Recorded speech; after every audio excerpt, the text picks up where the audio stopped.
Hello and good evening. Here is the national news on Wells Radio 89.3 FM, your preferred awesome radio.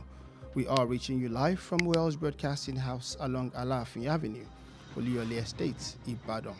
I am Kunle Olowu. First, the headlines. Senate to hold emergency session on security challenges tomorrow. Police pledge safe rescue of Oyo abducted school children, rejects ransom talks.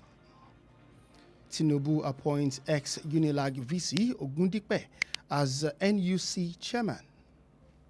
And court sends Shore to prison over alleged criminal defamation. Those are the headlines. Now the news in details.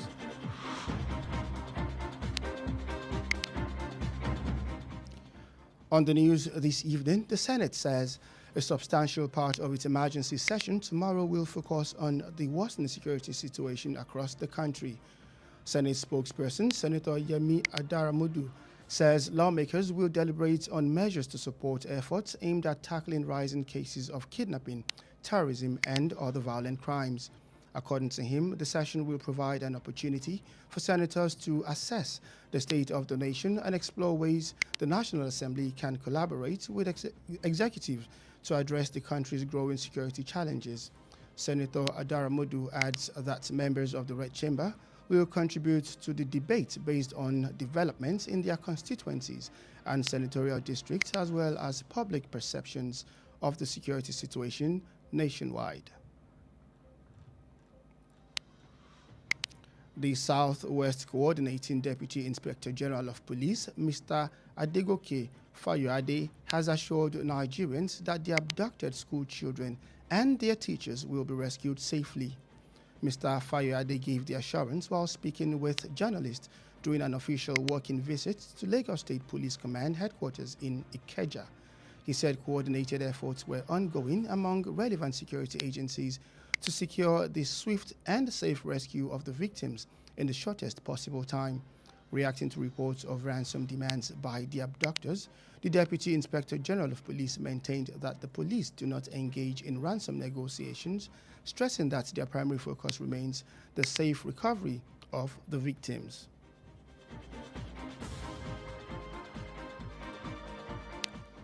And still on the news this evening, President Bola Tinubu has appointed Professor Oluwatoyin Temitayo Ogundipe as the new chairman of the governing board of the National University Commission, NUC. The President Tinubu says he expects Professor Ogundipe to provide visionary leadership at the commission and sustain the credibility of Nigeria's university system in line with the administration's renewed hope agenda by promoting quality, access and integrity in the education sector. Professor Ogundipe succeeds Emeritus Professor Olufemi Raphael Aina, who resigned from the position after spending less than 1 year in office. The new NUC board chairman is a former vice chancellor of the University of Lagos, serving from 2017 to 2022. He is also a professor of botany and expertise in molecular plants, taxonomy, biosystematics, ethnobotany, cytogenetics, forensic botany, and ecological conservation.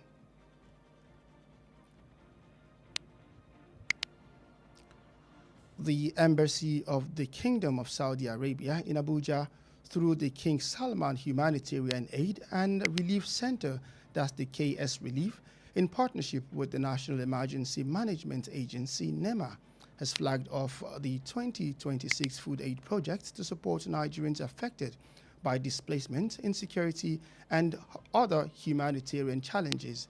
The project will see the distribution of 24,302 food baskets, each weighing about 60 kilograms and containing essential food items, including rice, cooking oil, beans, and salt. The intervention, valued at more than $1.5 million, is expected to benefit over 145,000 vulnerable persons across communities in Nigeria, providing much-needed relief to households facing food insecurity. Speaking during the flag-off ceremony in Damaturu, the Director General of NEMA, affirmed the agency's commitment to ensuring the transparent and efficient distribution of the food items to identified beneficiaries in line with the mandate of coordinating disaster response and humanitarian assistance in the country.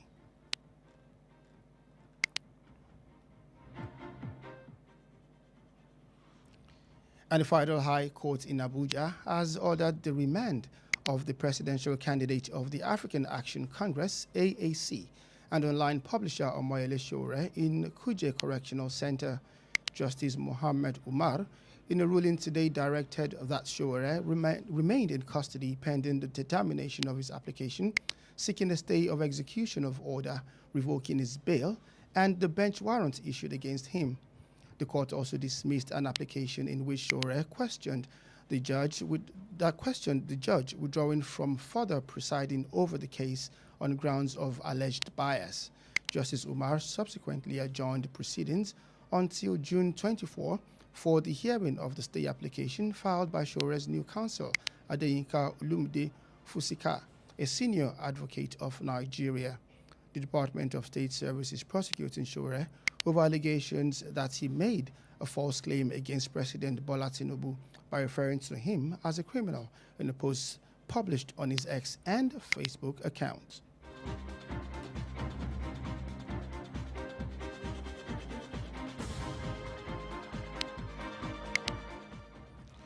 And still on the news, the Oyo State government's decision to restrict the operations of commercial motorcycle riders, popularly known as Okada operators, between 10:30 p.m.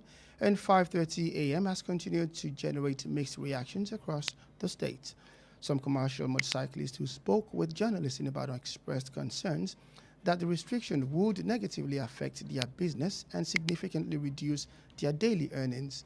According to the riders, nighttime operation account for a substantial part of their income, particularly in busy commercial areas, motor parks, and residential communities where demand for transportation remains high after regular business hours. However, some operators have thrown their support behind the directive, arguing that security concerns and the protection of lives and property should be perceived as important and not financial consideration.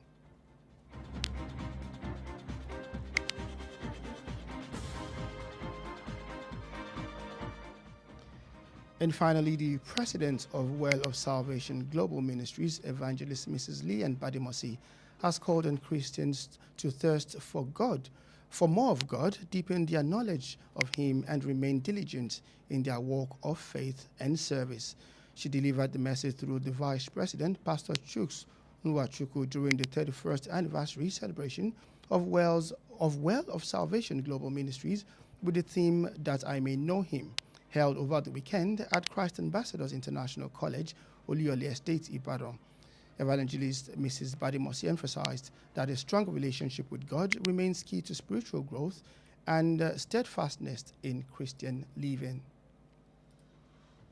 We want to thank God for all that He has done in the Well of Salvation Global Ministries. I want to thank God for the said person, that's our mommy, the president of Well of Salvation Global Ministries. For 31 years, God has been faithful. The missionaries on the field, churches planted in Nigeria and other nations of the world, particularly in Africa. The 31st anniversary, the Lord led her to give us a theme that I may know Him. And no matter the level you are, you need to know God. It's only when you know God that you do His work better. Calls for intimacy. Whether you're a missionary in the field, the work here encompasses across the field: educational missions, medical missions, media missions, and the evangelical.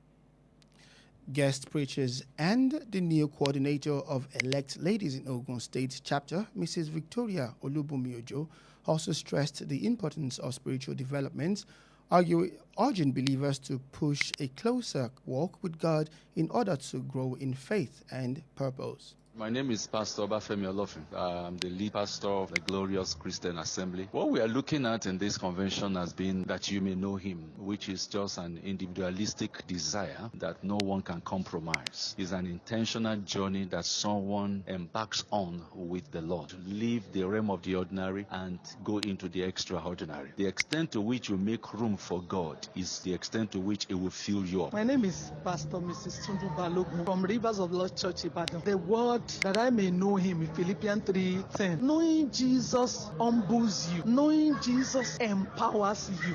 Knowing Jesus changes the trajectory of your life. Knowing Jesus is knowing light.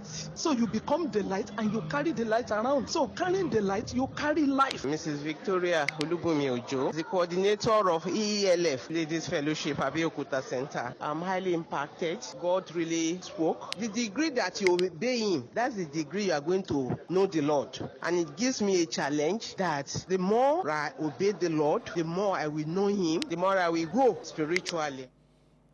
The conference highlighted over 3 decades of the ministry's commitments to Christian service and outreach.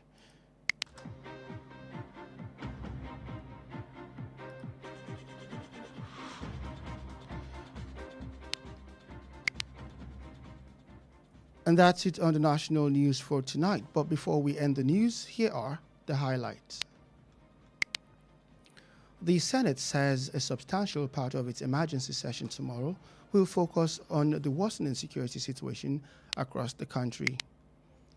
The Southwest Coordinating Deputy Inspector General of Police, Mr. Adegoke has assured Nigerians that the abducted school children and their teachers will be rescued safely. And President Bola Tinubu has appointed Professor Oluwatoyin Temitayo as the new chairman of the governing board of the National Universities Commission, that's the NUC. The Embassy of the Kingdom of Saudi Arabia in Abuja, through the King Salman Humanitarian Aid and Relief Center, that's the KS Relief, in partnership with the National Emergency Management Agency, NEMA, has flagged off the 2026 food aid project to support Nigerians affected by displacement, insecurity, and other humanitarian challenges. And the Federal High Court in Abuja has ordered the remand of the presidential candidate of the African Action Congress, AAC, and online publisher Omoyele Sowore in Kuje Correctional Center. The bulletin was compiled and edited by Kunle Olowu. Stay connected with us on our social media platform at Wells Radio 893. You can also like our Facebook page at Wells Radio 893 FM fan page. You can listen live on our website, www.wellsradio893.com. Also call or WhatsApp Wells Radio Newsroom on 091 6893 2000 for any eyewitness account. I am Kunle Olowu. Thank you for listening and God bless you.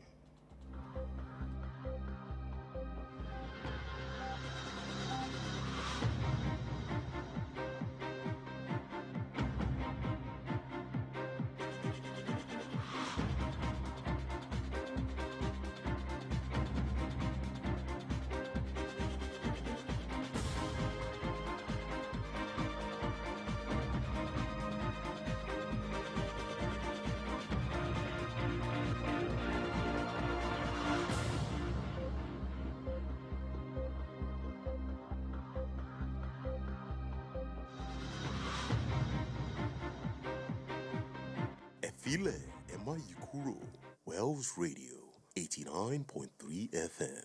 Nibe Gongon Lewa.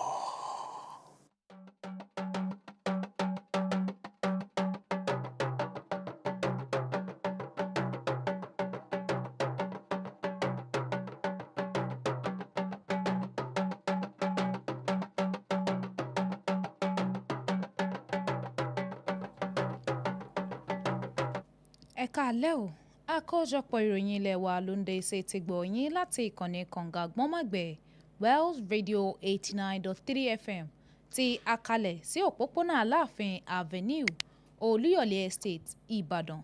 Oyè Ọlọ́run Adégòkè ni oníròyìn yín, ṣáájú ẹ̀gbọ́n àwọn kókó tó wà nínú ìròyìn náà. ilé ìgbìmọ̀ asòfin àgbà wọn ó ṣe ìpàdé pàjáwìrì lọ́la òde yìí lórí ìdojúkọ tó ń ti ìṣòro ọ̀rọ̀ ètò ààbò. iléeṣẹ́ ọlọ́pàá ti ṣe ìlérí láti dóòlà àwọn akẹ́kọ̀ọ́ tó ń ti àwọn olùkọ́ tí wọ́n jí gbé lọ ní ìpínlẹ̀ Ọ̀yọ́. Wọ́n kọ̀ jálẹ̀ sí ọ̀rọ̀ eléyìí tó ní í ṣe pẹ̀lú ìdúnadúrà nípa owó ìtúsílẹ̀. Ààrẹ Tinubu ti yan ọ̀gá àgbà tẹ́lẹ̀ rí ní ilé ẹ̀kọ́ gíga fásitì ìpínlẹ̀ Èkó UNILAG ẹni tí í ṣe Ògúndípẹ̀ gẹ́gẹ́ bí alága àjọ tó mójútó ọ̀rọ̀ ilé ẹ̀kọ́ gíga fásitì lórílẹ̀‐èdè yìí àjọ NUC. Ilé-ẹjọ́ ti rán Sowore lọ sí ọgbà àtúnirọ̀ lórí ẹ̀sùn ìbanilórúkọjẹ́ eléyìí tó ní í ṣe pẹ̀lú ìwà ọ̀daràn. Ní báyìí ẹ gbọ́ ìròyìn náà lẹ́kùnrẹ́rẹ́.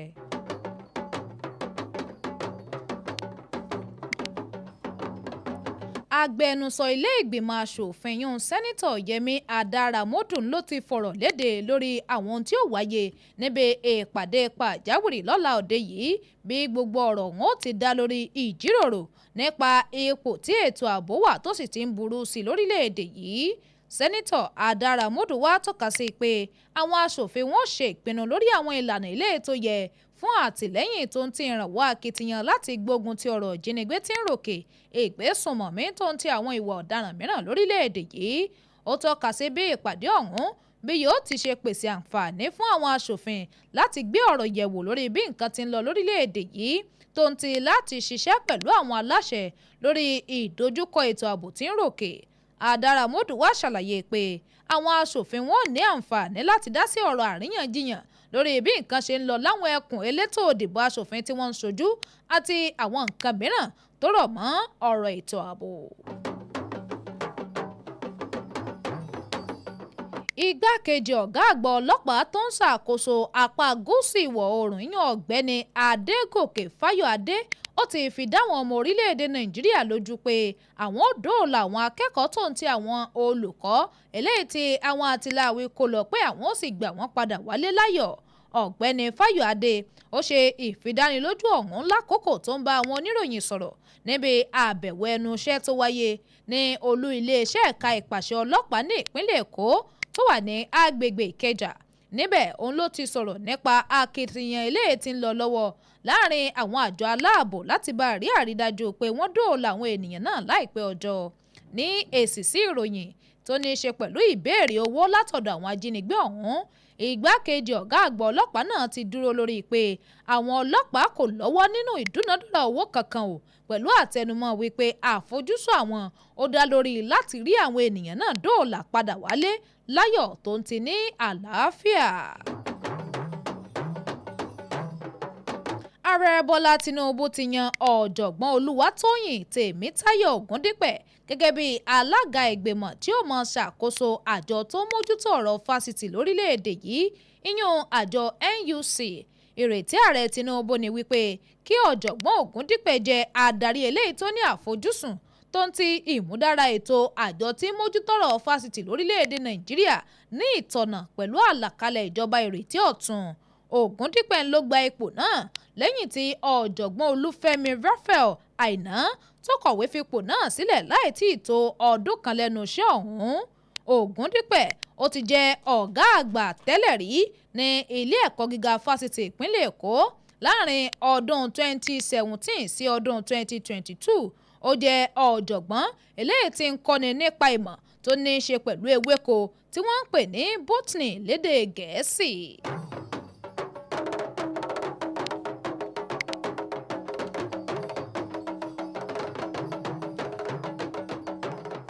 Iléeṣẹ́ aṣojú ìlú Saudi Arabia tó wà nílùú Àbújá nípasẹ̀ gbọ̀ngàn ohun ìrànwọ́ ọmọnìyàn Ọba Salman ní ìbáṣepọ̀ pẹ̀lú àjọ tó mójútó ìṣẹ̀lẹ̀ pàjáwìrì àti làlórí lórílẹ̀‐èdè yìí àjọ NEMA. Wọ́n ti ṣe ìfilọ́lẹ̀ iṣẹ́ àkànṣe ìrànwọ́ oúnjẹ tọdún 2026 láti ṣe ìrànwọ́ tó ń ti àtìlẹ́yìn fún àwọn ọmọ orílẹ̀‐èdè Nàìjíríà tó ti di aláìníbìkan àǹdẹ̀sì lórí ọ̀rọ̀ ètò ààbò tó mẹ́hẹ̀ tó ń ti àwọn ìdojúkọ ìṣòro mìíràn.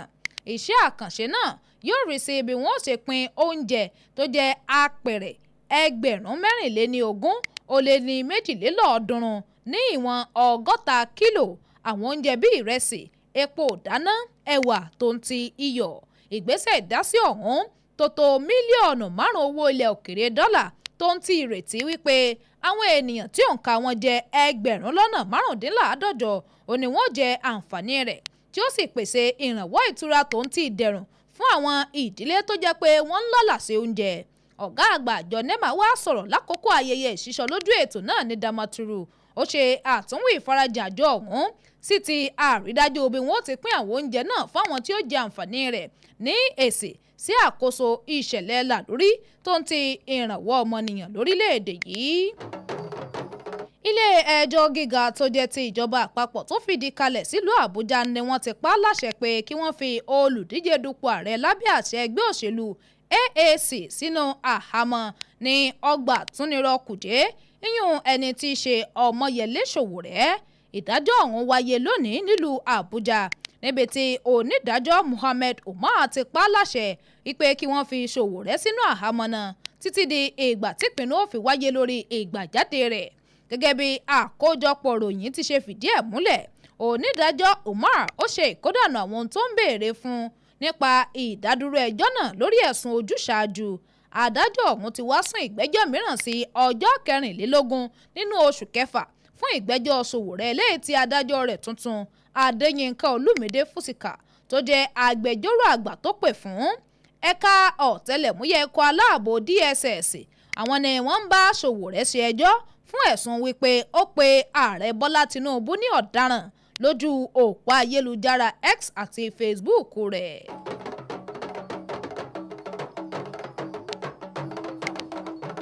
Ìpinnu ìjọba ìpínlẹ̀ Ọ̀yọ́ láti dènà mọ́ ìrìnnà àti iṣẹ́ àwọn ọlọ́kadà láàrin aago 10:30 alẹ́ tó ń ti aago 5:30 ìdájí ó ní ìròyìn gbé pé ń tẹ̀ wájú láti máa fọ oríṣiríṣi èsì nípínlẹ̀ yìí.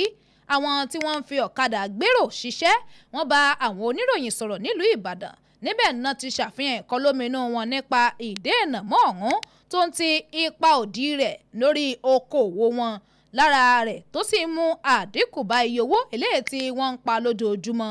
Gẹ́gẹ́ bí àwọn ọlọ́kadà ọ̀hún ti ṣe fìdí ẹ̀ múlẹ̀, owó iṣẹ́ alẹ́ àmọ́ gbẹnu sókè púpọ̀ pàápàá jùlọ láwọn agbègbè tí ẹsẹ̀ kì í ti tètè dá tí wọ́n sì nílò láti gun ọ̀kadà. Ẹ̀wẹ̀, àwọn ọlọ́kadà kan wọ́n ṣe àtìlẹ́yìn ìgbésẹ̀ náà pẹ̀lú bí wọ́n ṣe ń pe ọ̀rọ̀ ètò ààbò tó ń ti dídáàbòbò ẹ̀mí àti dúkìá wípé ó ṣe kókó ó sì borí ọ̀rọ̀ owó. Ní àkótán, ààrẹ iléeṣẹ́ ìránṣẹ́ Wells of Salvation Global Ministries ajínrere obìnrin ìyáàfin Lillian Bademosi òun ló ti ké pe àwọn ọmọlẹ́yìn Kristi láti máa pòǹgbẹ Ọlọ́run láti mú ìmọ̀ wọn jinlẹ̀ sí nínú rẹ̀ tó ń ti fífi ara ṣiṣẹ́ nínú ìrìn ìgbàgbọ́ wọn àti ìsìn wọn. Ó sọ̀rọ̀ yìí nípasẹ̀ ìgbákejì rẹ̀ ẹni tí í ṣe olùṣọ́ àgùntàn Chuks Nwachukwu lákòókò ayẹyẹ àjọ̀dún ọdún 21 ti iléeṣẹ́ ìránṣẹ́ Wells of Salvation Global Ministries tí wọ́n pe àkórí rẹ̀ ní kí èmi lè mọ̀ ọ́n. Èyí tó wáyé ní òpin ọ̀sẹ̀ ní gbọ̀ngàn Christ Ambassador International College Olúyọ̀lé Estate nílùú Ìbàdàn. Àjíǹrere obìnrin Bádémọsí ó wá ṣe àtẹnumọ́ pé ìbáṣepọ̀ tó fẹsẹ̀ múlẹ̀ tó sì dánmọ́ràn pẹ̀lú Ọlọ́run ó ní ó ṣe kókó sí ìdàgbàsókè ẹ̀mí àti ìdúróṣinṣin nínú ìgbé ayé onígbàgbọ́ tó jẹ́ ọmọlẹ́yìn Kristi. kémi lè mọ̀ dáadáa dájúdájú Ọlọ́run ẹ̀mí máa ń mí sí wa so that ká lè mọ̀ Ọlọ́run dáadáa so that iṣẹ́ tí Ọlọ́run gbélé wa lọ́wọ́ ká lè ṣe dáadáa ká má jẹ̀bi.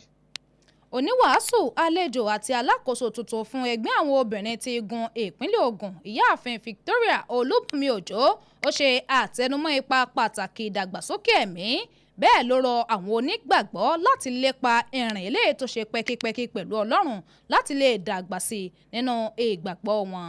Orúkọ mi ni olùṣọ́ àgùntàn Ọbáfẹ́mi Ọlọ́fin. Mo jẹ́ olùṣọ́ àgùntàn àgbà fún ìjọ Glorious Christian Assembly. Ohun tí à ń sọ nínú ìpàgọ́ ti ọdún yìí òun ni wípé kí èmi kí ó lè mọ̀ ọ́ sí i. Ìyẹn dẹ̀ jẹ́ ìpinnu pàtàkì tí oníkálukú lè ṣe kì í ṣe àjọsọ ṣùgbọ́n oníkálukú wa ni a ṣe ìpinnu yẹn láti bá Ọlọ́run rìn àti láti mọ̀ ní ìpele tó ju ìpele tá a wà lọ́wọ́lọ́wọ́ lọ tí èèyàn bá lè gbé àwọn ìgbésẹ̀ wọ̀nyẹn nítorí ìrírí ni ìbápàdé ni ṣùgbọ́n ó ń wá láti inú òǹgbẹ ọkàn èèyàn. Olùṣọ́-àgùntàn Túndùn Balógun láti Rivers of Lord Church. Pàtàkì ńlá ni láti mọ Jésù o. Bí kò bá ṣe pé a bá bíyàn nípa ti omi àti ẹ̀mí kò lè wọ ìjọba ọ̀run. Ṣé mọ̀ pé tá a bá bí ẹ nípa ti ọ̀rọ̀ Jésù Kristi àti ẹ̀mí mímọ́ tó máa ń ṣiṣẹ́ ìgbàlà ní ọkàn wa. Ẹni tá a bí nípa ti ara tara ni, ẹni tá a bí nípa ti ẹ̀mí tẹ̀mí ni. Orúkọ mi ni Ìyáàfin Victoria Olúbùnmi Òjó.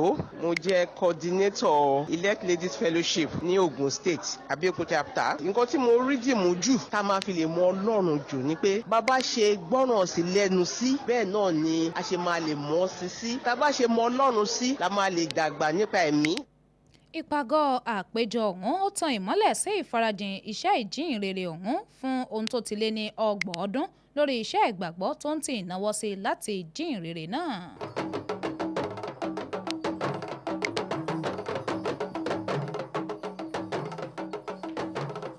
Èyí lópin àkójọpọ̀ ìròyìn ilé wa fún talẹ́ òní ṣùgbọ́n kí n tó máa lọ ẹ̀gbọ́n àwọn kókó tó wà nínú ìròyìn náà lẹ́ẹ̀kan sí i. Ilé ìgbìmọ̀ asòfin fọ̀rọ̀ léde pé lára ìpàdé pàjáwìrì tí ó wáyé lọ́la òde yìí yóò fojú sun ipò tí ètò ààbò wà tó ń ti bó ṣe ń burú sí i lórílẹ̀‐èdè yìí. Alákòóso apá gúúsù ìwọ̀ oòrùn tó jẹ́ igbákejì ọ̀gá àgbà ọlọ́pàá ọ̀gbẹ́ni Adegoke Fáyọ̀adé ló ti fi dáwọn ọmọ orílẹ̀‐èdè Nàìjíríà lójú pé àwọn ò dóòlà àwọn akẹ́kọ̀ọ́ tó ń ti àwọn olùkọ́ tí wọ́n jí kó lọ padà wálé láyọ̀ àti ní àlàáfíà. Ààrẹ Bọ́lá Tinubu ti yan ọ̀jọ̀gbọ́n Olúwatóyìn Tèmítáyọ̀ Ògúndípẹ̀ gẹ́gẹ́ bí alága tuntun fún ìgbìmọ̀ alákòóso àjọ tí ó mọ̀ mójútó ọ̀rọ̀ fásitì lórílẹ̀‐èdè yìí ìyún àjọ NUC. Iléeṣẹ́ aṣojú orílẹ̀‐èdè Saudi Arabia tó wà nílùú Àbújá nípasẹ̀ gbọ̀ngàn ohun ìrànwọ́ ìtura ọba Salman ní àjọṣepọ̀ pẹ̀lú àjọ tó mójútó ìṣẹ̀lẹ̀ pàjáwìrì lórílẹ̀‐èdè yìí ìyún àjọ NEMA wọ́n ṣe ìṣísọlójú iṣẹ́ àkànṣe ìrànwọ́ oúnjẹ tọdún 2026 láti ran àwọn ọmọ orílẹ̀-èdè Nàìjíríà tó ti dáláì níbì kàńdé sí lọ́wọ́ látàrí ọ̀rọ̀ ètò ààbò tó mẹ́ẹ̀ tó ń ti ìdojúkọ ọmọnìyàn mìíràn.